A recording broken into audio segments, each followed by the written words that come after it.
तो अभी हम पढ़ेंगे शोल्डर जॉइंट। शोल्डर जॉइंट जो है वो अपर लिम्ब का जॉइंट है, जिसमें क्या होता है, ह्यूमरस और स्कैपुला इन्वॉल्व होते हैं।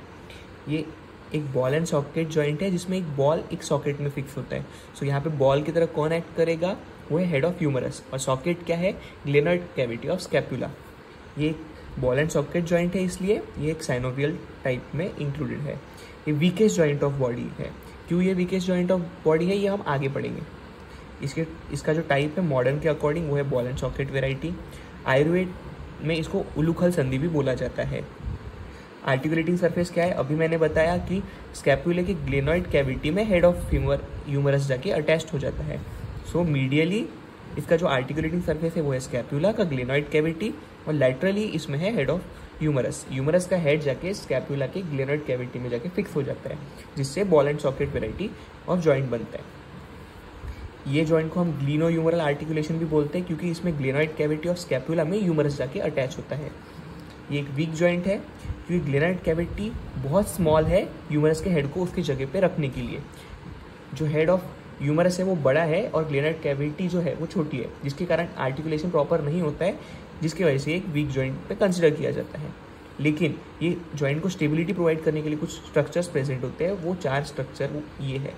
फर्स्ट है coracoacromial arch, musculo tendinous cuff of shoulder, glenoid labrum, long and short head of bicep brachii, long head of tricep brachii, supraspinatus muscle, infraspinatus muscle और सबस्कैपुलरिस मसल। ये 4 structures के वजह से ये joint को स्टेबिलिटी हम provide कर सकते हैं। उसके बाद ये जॉइंट्स के अराउंड कुछ बर्सा होते हैं, सब एक्रोमियल बर्सा, सब स्कैपुलरिस बर्सा और इंफ्रास्पैनेटस बर्सा। सो अभी बर्सा क्या होते हैं, बर्सा फ्लूइड फिल्म मासेस है जो फ्रिक्शन को रिड्यूस करते हैं, हर जॉइंट में प्रेजेंट होते हैं। Yellowish fat like loose structure है, फैट के लूज स्ट्रक्चर है, शॉक एब्जॉर्बर है, और ये between muscle and bone present होते हैं। तो ये थे बर्सा। तो शोल्डर जॉइंट में ये 3 बर्सा हमको मिलते हैं। उसके बाद हम पढ़ेंगे इसके लिगामेंट्स। तो इसमें 4 लिगामेंट्स होते हैं।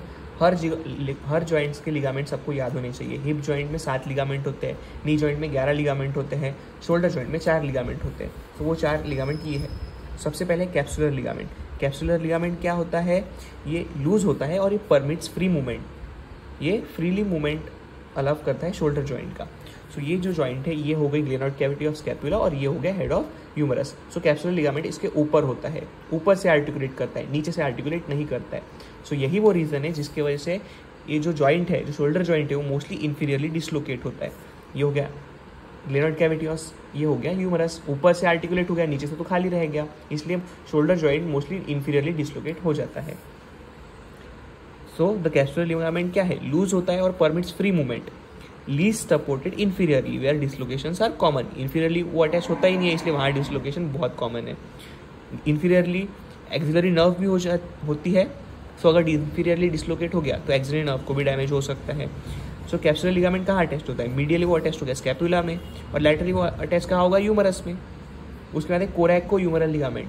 नाम से ही पता चल रहा है ये लिगामेंट कोरैकोइड प्रोसेस और स्कैपुला से ह्यूमरस तक आता है। उसके बाद है ट्रांसवर्स ह्यूमरल लिगामेंट। ह्यूमरस के ऊपर लैटरल लिप और मीडियल लिप ऑफ इंटरट्यूबरकुलर सल्कस होती है, दोनों के बीच में क्या होता है, बाइसिपिटल ग्रूव होता है। सो ये वहाँ प्रेजेंट होता है। सो बाइसिपिटल ग्रूव के अराउंड होता है ट्रांसवर्स ह्यूमरल लिगामेंट। उसके बाद है ग्लेनॉइड लैब्रम। ग्लेनॉइड लैब्रम मतलब ये जो कैविटी है, ग्लेनॉइड कैविटी है, उसके ऊपर प्रेजेंट होगा। तो इसकी वजह से क्या होगा, ये कैविटी काफ़ी डीप हो गई, जिसके वजह से ह्यूमरस इसमें अच्छे से फिट हो जाएगा और थोड़ी स्टेबिलिटी में रहेगा। सेम है ये एसिटाबुलर लैब्रम। हिप जॉइंट में जैसे एसिटाबुलम होता है, हिप बोन में एसिटाबुलम होता है, उसके ऊपर क्या होता है, एसिटाबुलम के ऊपर एसिटाबुलर लैब्रम एक लिगामेंट होता है जो एसिटाबुलम को डीप करता है। वैसे ही शोल्डर जॉइंट में क्या होता है, ग्लेनॉइड कैविटी होती है स्कैपुला में। तो स्कैपुला में जो ग्लेनॉइड कैविटी है उसके ऊपर क्या होगा, ग्लेनॉइड लैब्रम। जैसे कि हिप बोन में एसिटाबुलम के ऊपर होता है एसिटाबुलर लैब्रम। सो ग्लेनॉइड लैब्रम कैसा होता है, एसिटाबुलर लैब्रम जैसा ही होता है हिप बोन में। सो ये फाइब्रस कार्टिलेज रिम होती है और ये मार्जिन्स ऑफ ग्लेनॉइड कैविटी होती है। जैसे acetabular labrum margins of acetabulum पे होता है, उसी तरह से ये क्या करता है, इंक्रीजेस डेप्थ ऑफ कैविटी। ये कैविटी की डेप्थ को बढ़ा देता है, जिसकी वजह से ह्यूमरस यहाँ पे आके इजीली फिट हो जाता है। सो ये थे इसके 4 ligament, capsular ligament, coraco humeral ligament, transverse humeral ligament और ग्लेनॉइड लैब्रम। उसके बाद इसका ब्लड सप्लाई, शोल्डर जॉइंट का ब्लड सप्लाई क्या है, anterior circumflex humeral artery, posterior circumflex humeral artery, subscapular vessels और सुप्रास्कैपुलर वेसल्स। नर्व सप्लाई इसका है एक्सिलरी नर्व, मस्कुलोक्यूटेनियस नर्व और सुप्रास्कैपुलर नर्व। इसके जो मूवमेंट्स है वो है flexion and extension, abduction and adduction, medial और लैटरल रोटेशन, सर्कमडक्शन। सर्कमडक्शन मतलब कोई भी रैंडम मूवमेंट। एबडक्शन मतलब बॉडी से दूर जाना, एडक्शन मतलब बॉडी के पास आना। ये थे इसके मूवमेंट्स। अब इसके बाद हम इसके पढ़ेंगे रिलेशन, जो कि बहुत इंपॉर्टेंट है। सो रिलेशंस के लिए आपको ये डायग्राम रेफर करना पड़ेगा। ये सेम डायग्राम आपको बीडीसी में भी मिल जाएगा। सो इसकी रिलेशन क्या है? सुपीरियर रिलेशन में हमको क्या मिलेंगे? सुपीरियरली आप देखो, सुपीरियरली आपको डेल्टॉइड मसल मिलेगा। आप शोल्डर जॉइंट को फील करो, आपको लैटरली और सुपीरियरली आपको डेल्टॉइड मसल मिलेगा। सो सुपीरियर, एंटीरियर और पोस्टीरियर रिलेशन सब में आपको डेल्टॉइड मिलेगा। सुपीरियर रिलेशन में आपको ऊपर क्या दिख रहा है? सुपीरियर रिलेशन में आपको दिख रहा है कोरैको एक्रोमियल लिगामेंट, सुप्रास्पाइनेटस भी दिख रहा है और सब एक्रोमियल बर्सा भी है एंटीरियर सुपीरियर रिलेशन में। एंटीरियर मतलब आगे। आगे क्या होगा? शोल्डर जॉइंट के आगे क्या होता है? डेल्टॉइड मसल होती है, आप फील भी कर सकते हो। उसके बाद है सबस्कैपुलरिस और short head of bicep brachii. Posteriorly पीछे के साइड भी क्या होगा? डेल्टॉइड होगा। आप शोल्डर जॉइंट को इमेजिन करोगे तो आपको एंटीरियर, सुपीरियर, पोस्टीरियर सब साइड आपको डेल्टॉइड मसल ही मिलेगी। पोस्टीरियरली क्या होगा? इंफ्रास्पाइनेटस और टेरिस माइनर। इंफीरियरली क्या होगा? नीचे की साइड क्या होगा? Circumflex humeral artery, axillary nerve और long head of tricep brachii. जब आप स्कैपुला पढ़ते हो तो स्कैपुला के एंटीरियर सरफेस पे क्या होता है? सब स्कैपुलर फोसा होता है, इसलिए एंटीरियरली आपको सब स्कैपुलरिस मसल्स मिलेगी। पीछे की साइड में क्या होता है? कोरैकोइड प्रोसेस होता है, जो आगे जाके एक्रोमियम प्रोसेस में कंटिन्यू होता है। सो कोरैकोइड प्रोसेस के ऊपर क्या होता है? सुप्रास्पाइनेटस फोसा, इसलिए सुपीरियरली क्या मिलेगा? Supraspinatus muscle. और वो कोरैकोइड प्रोसेस के नीचे क्या होता है? इंफ्रास्पाइनेटस फोसा, इसलिए नीचे क्या मिलेगा? पोस्टीरियरली क्या मिलेगा? Infraspinatus muscle. तो वहीं से आप सुप्रास्पाइनेटस, सबस्कैपुलरिस मसल और इंफ्रास्पाइनेटस मसल को याद रख सकते हो। उसके बाद within the joint, within the joint क्या मिलेगा हमको? ये जॉइंट के अंदर क्या मिलेगा? Long head of bicep brachii. So ये थे सारी इसके रिलेशन जो ये डायग्राम से आप कवर कर सकते हो, जिसमें हम इजीली याद कर सकते हैं कि सुपीरियरली, एंटीरियर और पोस्टीरियरली क्या होगा? डेल्टॉइड ही होगा, क्योंकि शोल्डर जॉइंट के अराउंड मोस्टली डेल्टॉइड ही मसल है। सुपीरियरली क्या होगा? Supraspinatus muscle. एंटीरियरली क्या होगा? सबस्कैपुलरिस मसल, क्योंकि स्कैपुला के आगे क्या होता है? सबस्कैपुलरिस फोसा होता है। पोस्टीरियरली क्या मिलेगा? इंफ्रास्पाइनेटस। तो ये थे इसके रिलेशंस। उसके बाद हम पढ़ेंगे इसी क्लिनिकल एनाटॉमी, जो कि इंपॉर्टेंट है। क्लिनिकल एनाटॉमी मोस्टली पॉइंट क्या है? डिसलोकेशन का है। मोस्टली हमने देखा है क्या कि शोल्डर जॉइंट इन्फीरियरली डिसलोकेट होता है। क्यों?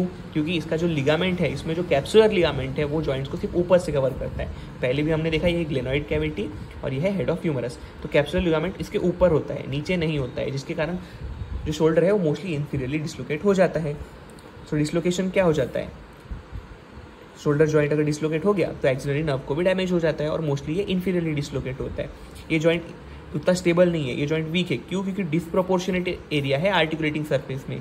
ग्लेनॉइड कैविटी बहुत छोटी है और हेड ऑफ ह्यूमरस बहुत बड़ा है, डिसलोकेशन, जिसकी वजह से इसमें डिसलोकेशन होता है। उसके बाद बहुत इंपॉर्टेंट पॉइंट है शोल्डर टिप पेन। मतलब अगर डायफ्राम इरिटेशन होता है तो शोल्डर में पेन होता है, इसी को बोलते हैं रेफर्ड पेन। अगर आपके डायफ्राम को कोई भी इंजरी हो जाती है तो उसका पेन जो है वो शोल्डर में होगा। मतलब इंजरी तो डायफ्राम में हुई है, लेकिन जो पेन है वो शोल्डर में हो रहा है, तो इसको ही हम बोलते हैं रेफर्ड पेन। इंजरी कहीं और है लेकिन पेन कहीं और हो रहा है, उसी को बोलेंगे हम रेफर्ड पेन। तो ये था शोल्डर टिप पेन। ऐसा क्यों हो रहा है? क्योंकि जो डायफ्राम और शोल्डर का नर्व सप्लाई है वो सेम है।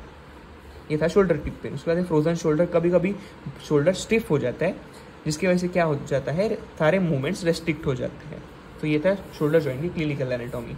ये सारे नोट्स, सारे जो स्कैन नोट्स है, ये आपको हमारे टेलीग्राम चैनल पे मिल जाएंगे, जिसका डिस्क्रिप्शन बॉक्स में मैंने लिंक दे दिया है।